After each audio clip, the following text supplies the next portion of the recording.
I started working on the side with other marketers, and I kind of fostered, or I should say evolved into this role, and we grew the company to be focusing on the interactions. Before we were focusing, we find that a lot of people are focusing on scaling versus the interactions that's really going to get you the higher value deals. And I became president, which was fantastic because working for myself, I would not have it any other way.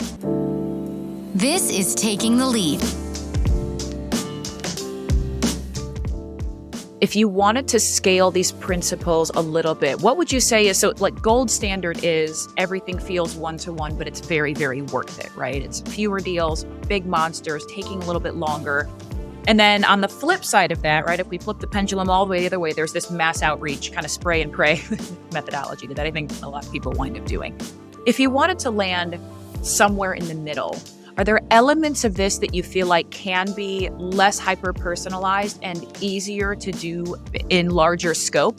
Yeah, it's all about tailoring for relevance and teaching away from status quo, because I'm sure you're familiar with the challenger sale.